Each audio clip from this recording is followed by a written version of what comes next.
Hey everyone, welcome back to the Weekly Awakening Podcast. This is your host, Cosmic Colleen, back with another weekly astrology update. This is episode 264. On Tuesday, May 20th, we enter Gemini season at 2:54 p.m. On Thursday, the 22nd, which is today, Venus in Aries will trine Mars in Leo. Love that. On Saturday, the 24th, Mercury will conjunct Uranus in Taurus. And then on Saturday, the 24th, Saturn ingresses into Aries at 11:35 p.m. And I gotta say, I have a tiny bit of a cold. And you guys know, I feel like this Saturn transit began with me getting sick on my birthday 2 years ago, and it had to end with me getting a little bit of a cold. However, I was not as sick as I was 2 years ago. And on May 24th, the Sun and Mercury trines Pluto in Aquarius, and it's at the very end, Mercury moves into Gemini. Then yay, like I said on last week's episode, we are now entering the lighter, airier season.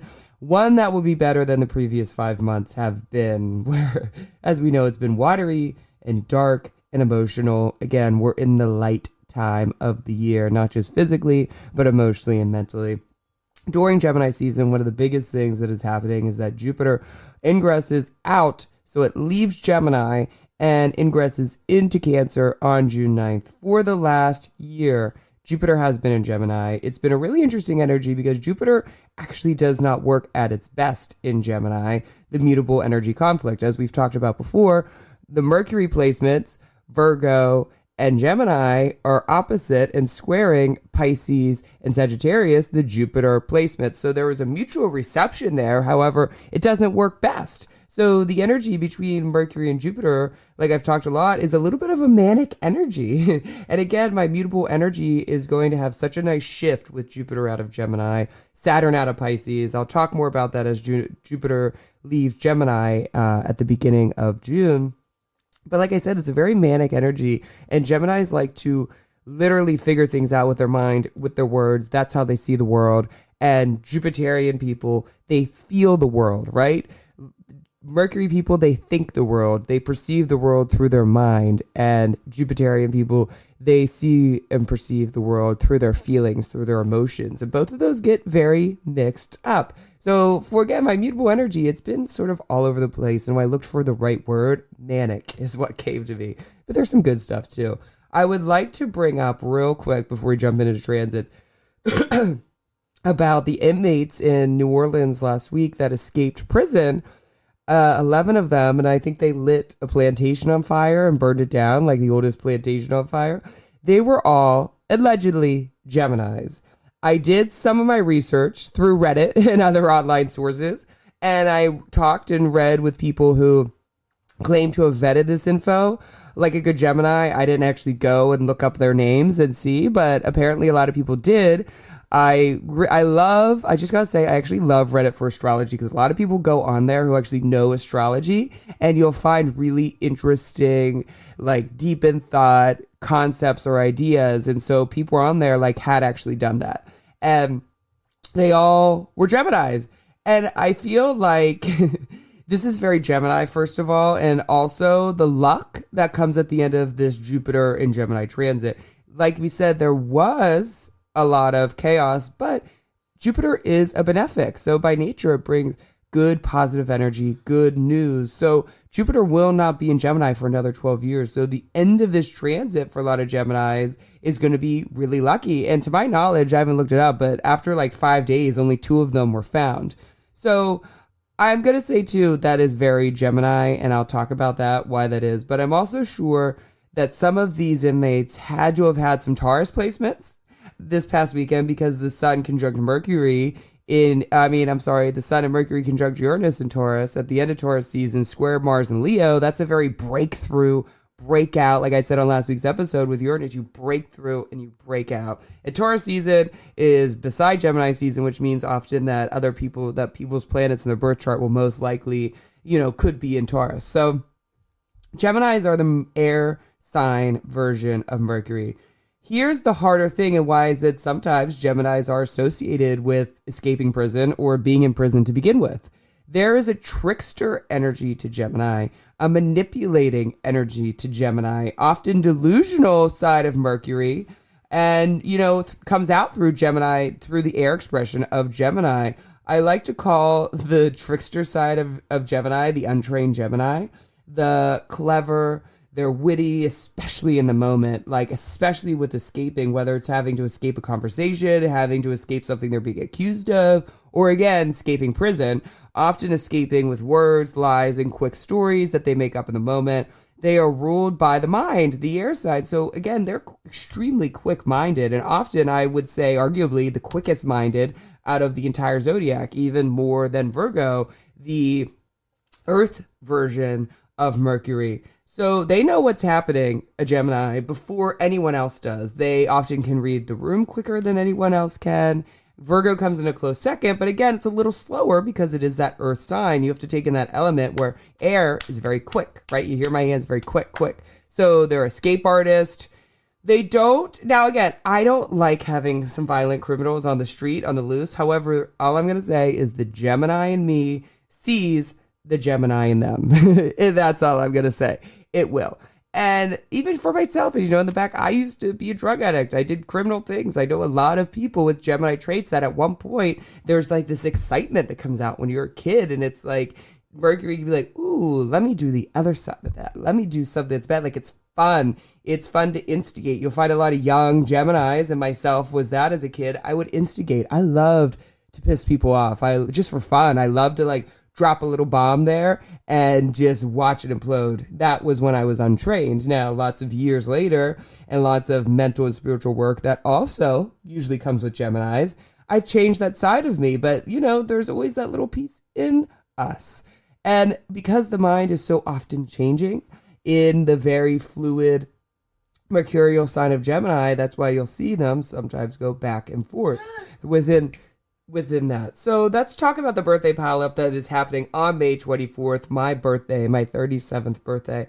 Let's talk about the softest of the pileup. Sun in Gemini, trine Pluto in Aquarius. For my air signs, this is going to be a nice air trine, which means your flow is going to be flowing, baby. Your daily movements will be met with ease, and that ease will come through the rest of Gemini season. So I'm just saying, for my air signs, that flow, whatever's been stuck, it's like open it up. Like you unclogged that, and all of Gemini season is going to be really nice for you guys. The power you've been harvesting is now in you, and it's now delivering. That power is delivering. It's showing up in your life. But again, through flow, through ease, just the way that my mutable placements or Gemini placements like to show up. The general with this power is going to be through laughter, power in your words, in your mind. No matter what, you have the right words. Conversations with powerful people or conversations that lead to powerful circumstances. Speaking with conviction. This is going to be the themes of that show up for my air signs for the rest of the month. If you don't have any air sign placements but want to see what area this is going to show up for you, look to where Gemini and Aquarius is in your birth chart. Look up those houses, what it represents, and you can get a general idea of how that's going to show up. Or you can seek an astrologer, myself, or others out there. Mercury conjunct Uranus and Taurus is going to be a continuation of what I talked about on last week's episode when the Sun and Uranus were conjunct. This can bring a new and sudden twist through a message that is, again, tied to what happened last weekend. Whatever message you receive, you're going to want to act quickly, whether it's an awareness message within your own self, a message from someone else, a triggered message, a message from the heavens, from your spirit guide. You're going to want to respond quickly, act quickly, and move quickly. But remember what we talked about on, I think it was 2 episodes ago. Yeah, it wasn't last week's episode, it was 2 episodes ago. Stop, think, repeat. Again, say it with me. Stop, think, repeat. Just because you feel like you want to respond quickly doesn't mean that you need to. We could look at this transit as a chance to stop a habit of responding with a reaction. How often would you take a reaction back? Honestly, often. Unless you look at it, as spiritual growth, then that's the only way that you can really not take it. Like, you can't take a reaction back is what I'm saying. So the one way that makes it softer to the ego, softer to the spirit, is to look at it as spiritual growth. So think about that. Stop, think, and repeat so you don't have to react. So you don't have to feel embarrassed afterward or feel like you take it back. To stop you from feeling embarrassed, though, say, okay, I'm going to look at this as spiritual growth. I'm bringing awareness to it so I don't react like this the next time. This may also be a continuum, like I said, of last week, that the message that you needed from last weekend, but you had not received yet, should be coming in this weekend. There can be a surprise reaction as well to something that happened last weekend.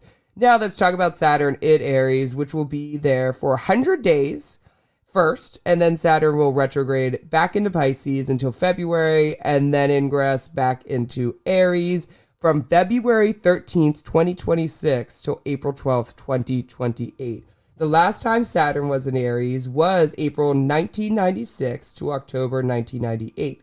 You can get a small idea of how these transits can show up for you or the themes that surrounded it by thinking back to that time. When Saturn was in Pisces in 94 to 96, I was 8 to 10. My parents, they got divorced before that in like 95 to 93, when Saturn was actually in my 7th house of marriage, which is interesting, where Saturn in Pisces, which is just leaving now. And when it was in Aries in the 8th house of other people's money, karma, debt, dark, occult, I had to look back and I'm like, what were the themes of my life then and how did this show up? My dad, divorced now, separated for, I think they were divorced or at least almost divorced. My dad took us to Disney World with his new girlfriend and her family, and he paid for all of it. And he himself had 4 kids, and it ended up putting him in debt that lasted a few years. I remember he was in something like $20,000 to $30,000. Just, we went to Disney for like 12 days and he put it all on a credit card. And this was just when credit cards were first coming out and he never had one. And he ended up, I know, spending years paying it off. And all I would hear is like, you better never get a credit card, as I grew up into an adult. And of course I got a credit card with debt. So he also got a girlfriend, broke up with another girlfriend, met another woman, and married her quickly within that 2-year time frame. And both women turned out to be gold diggers. I mean, I don't know if they loved my dad. I was a young kid, but then it even seemed to me that they just wanted him for money because of the things they're doing. Like the woman he married for 9 months, she made him remodel his whole house, buy her a wiener dog. It was like a whole thing. But again, that was showing up in that house of Aries, the masculine side of Aries, and other people's money. And that's how it showed up for my life through the expression of my parents and our home environment. So that's just to give you an example. Look to where Aries is in your birth chart. And again, you can go back 29 years ago and see what it showed up for you, how did it show up for you. Some of you were too young and babies, and the 30-year-olds now, you guys can't, but pretty much anyone over 32 and up, you can look back and say, oh, that's interesting. That's how it showed up. And again, it doesn't show up exactly, but there are similar themes, similar ideas. And it's even just cool, I think, to go back and track the stories of your life, and you start to see how it showed up in your life and how each house is triggered or shown in your life. Saturn, the ruler of the darkest time of the year, is now entering Aries, the beginning of the zodiac. And it marks the springtime, right? The sun is shining brighter, but now you have a malefic planet in another malefic house. So the two malefics I've explained, we have benefics, we have malefics. Malefics by nature, they bring about harder energy. Their first response isn't positive. Their first response is often negative, harder, darker, right? We have to have light and dark. I'm sorry, don't shoot the messenger, but that's just what Saturn represents. However, a lot of good things are also represented by Saturn as well. It's just the first nature tends to be a harder, blocked, restricted energy. The last 6 years, this is something I wanted you guys to take into account, though, for Saturn and Aries. The last 6 years, Saturn has been in the houses of slow-moving planets. Now it's moving into a house with a planet that moves fast. Mars moves fast. Saturn was in Sagittarius the last 6 years. Sagittarius, Jupiter ruled house, right? Jupiter moves through one sign a year. And then it was in Capricorn, Aquarius, which Saturn rules over, as you guys know. So it's home signs and slow-moving planets.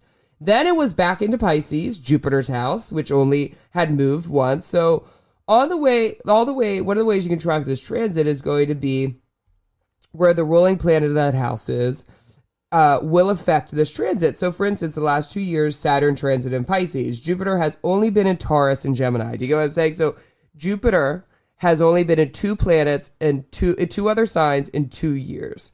Now, for Mars, it takes about 2 years for Mars to go through the entire zodiac, the 12 zodiac signs. It spends about 2 months in each sign unless it's retrograding. So that is a lot, right? That's 12 zodiac signs in 2 years compared to Jupiter's only 2 zodiac signs during the Saturn transit in Pisces. That means many more ways Saturn is going to be expressing itself throughout this transit of Saturn in Aries. So before Saturn in Pisces, we had a very earthy Taurus version, and then we had a very airy Gemini version. Now we're going to get very many different faces of Saturn in Aries because depending on where Mars is, we're beginning this Saturn with that trine to Mars and Leo, which is really nice. And then it's going to go into Virgo, and that's going to be more mercurial and more mental. So it's going to be an interesting transit, I'd say. There's going to be many more parts and many more ups and downs and fast parts to Saturn in Aries. And again, I will be your person to guide you through all of that. The beginning of this transit is only going to be 100 days. So we are just getting a glimpse of what is to come for the next 2 solid years Saturn will spend in Aries. So these next 100 days, it's just going to be the very beginning, a glimpse, an idea of how this transit is going to play out for you guys. My cardinal signs, Aries, Cancer, Libra, Capricorn. Y'all are going to be receiving end of Saturn right now, especially by rising planets. It's going to be in angular houses. It's going to be either squaring, conjunct, opposing. So let's talk about, or trining. Let's talk about Saturn, what Saturn represents.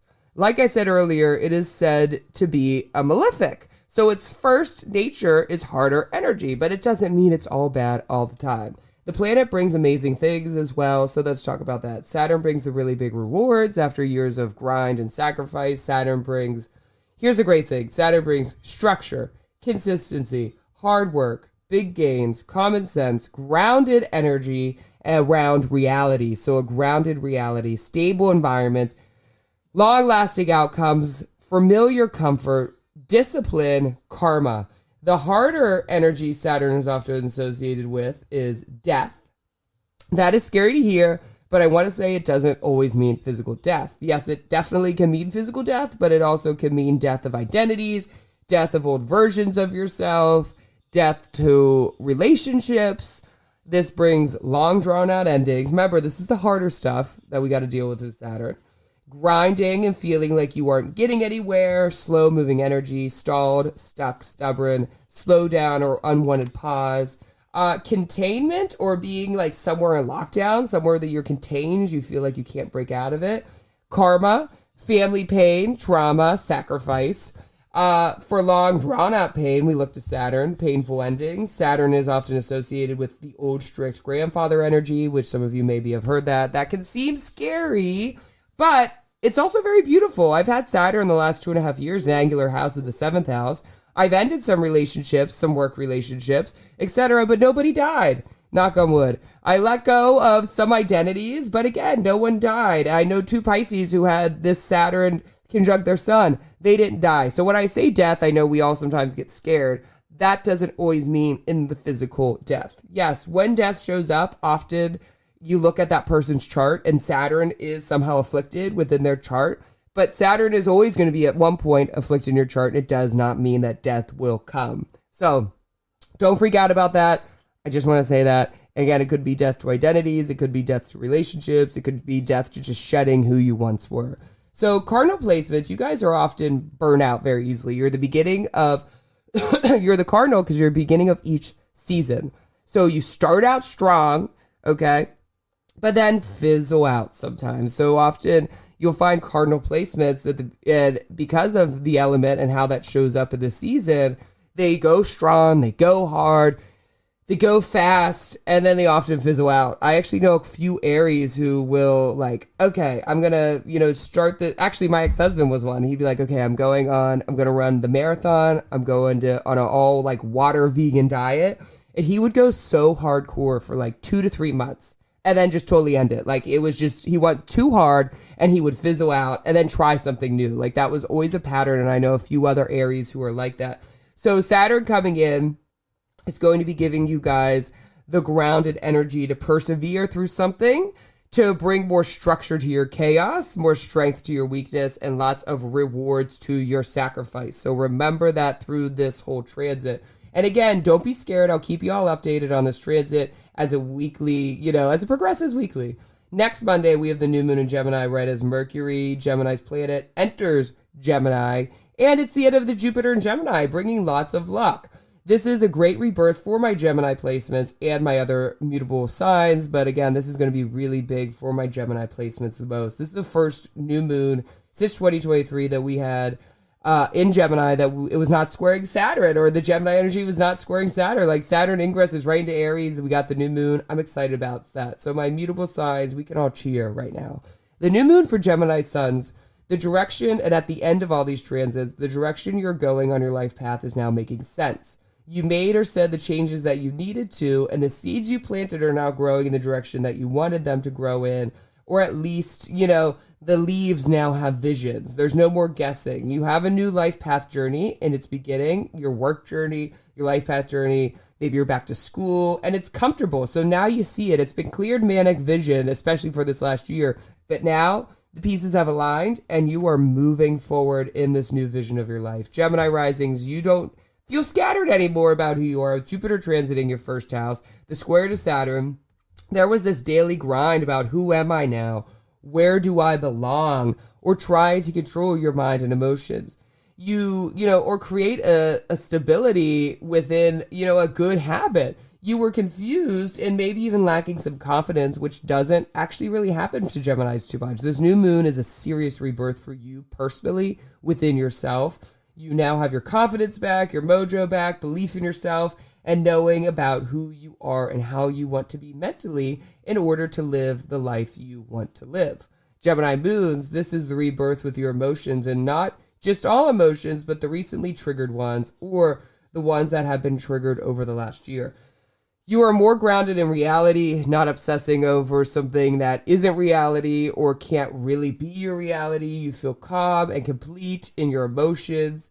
Maybe some of you sought out therapy or other soulful practices, and now you're feeling good energy for putting in that soulful mind work, and you are ready to blossom within that. And again, Gemini placements, not feeling so manic anymore. Next week in general is going to be, when we have this new moon, very fun, exciting, a light week that will carry us through the rest of Gemini season. This is going to be a breath of fresh air, I'm telling you guys.